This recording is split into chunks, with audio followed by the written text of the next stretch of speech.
President of the Senate leads lawmakers into the upper chamber for the commencement of the second plenary session on a lively note. Reforms in the nation's judiciary dominated deliberations. Nations that seek economic growth and sustainable development must invest in strong and efficient judicial institutions. A robust judiciary is indispensable to the rule of law, economic development, protection of rights, and maintenance of public confidence in governance. The proposed increase under this bill is therefore not merely an administrative adjustment.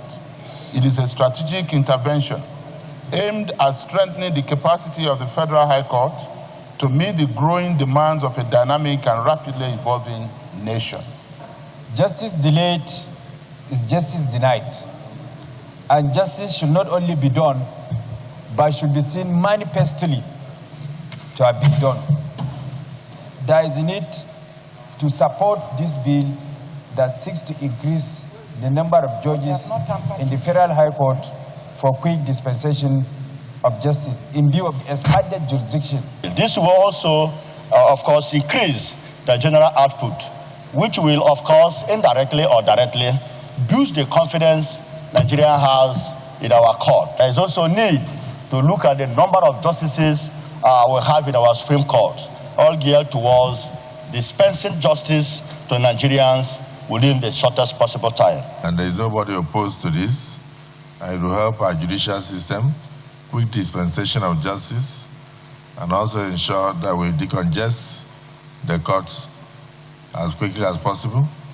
Those who support that these bills be now read a second time, say aye. Those again say nay. The ayes have it. Coming under Order 42, the Senate Minority Leader, Senator Abba Moro, raised alarm over the worsening security in parts of Benue State and other affected communities.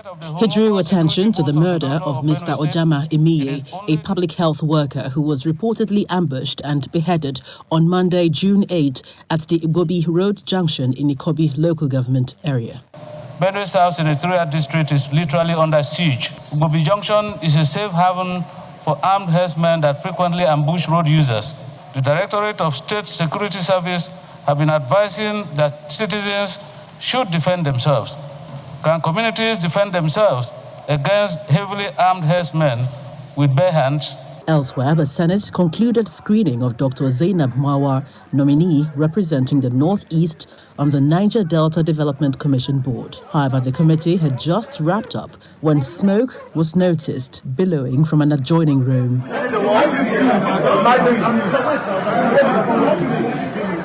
A potential fire disaster was eventually averted following the swift intervention from lawmakers. From the National Assembly, Gloria Umezuke, Channels Television News.